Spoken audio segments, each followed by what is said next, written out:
আপনারা জানেন যে সিলেটের ভোলাগঞ্জ উপজেলায় সাদা পাথর নিয়ে যে নিউজ প্রকাশিত হয়েছে, পাথর লুটপাটের বিষয়ে যে নিউজ প্রকাশিত হয়েছে, সেটি বিষয়ে তদন্ত করার জন্য মন্ত্রিপরিষদ বিভাগ থেকে সংশ্লিষ্ট অন্যান্য মন্ত্রণালয় বিভাগে কর্মকর্তাদের নিয়ে একটি কমিটি গঠন করা হয়েছে এবং সেই কমিটিকে তদন্তের দায়িত্ব দেওয়া হয়েছে। কমিটির কিওয়ার্ড যদি বলি আমি, দুটো বিষয় আছে।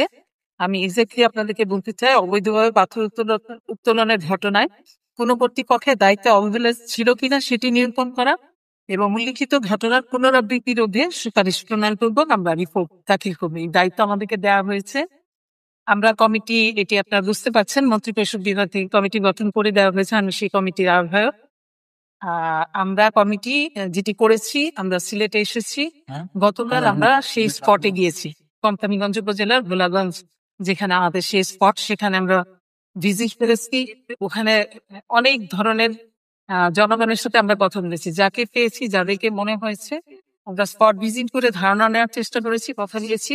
তারপর লোকাল উপজেলায় আমরা বসেছিলাম, উপজেলা নির্বাহী অফিসারের কার্যালয়ে আমরা স্টেক হোল্ডার যাদেরকে মনে হয়েছে সংশ্লিষ্ট, তাদের সাথে আমরা কথা বলেছি এবং ইন্ডিভিজুয়ালি প্রত্যেকের সাথে আমরা কথা বলেছি। আমরা বিষয়টাকে অনুধাবন করার চেষ্টা করেছি।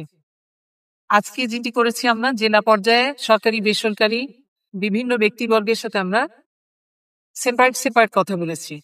আমাদের যে দায়িত্ব দেওয়া হয়েছে সেটি বোঝার জন্য আমরা এইভাবে আমরা এগোচ্ছি এবং আমরা আপনাদেরকে ধন্যবাদ দিতে চাই। আপনারা বিভিন্ন সময় অনেক রিপোর্ট করেছেন, অনেক কিছু কিন্তু আছে অ্যাভেলেবল, সেগুলোকে আমরা বিবেচনায় নেব। অর্থাৎ আমি বোঝাতে চাচ্ছি, আমাদের তদন্ত কিন্তু চলমান।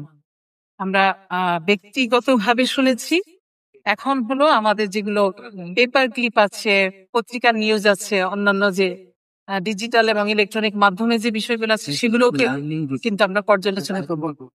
আমি আপাতত আপনাদেরকে এইটুকুই বলতে পারি যে তদন্ত চলমান রয়েছে।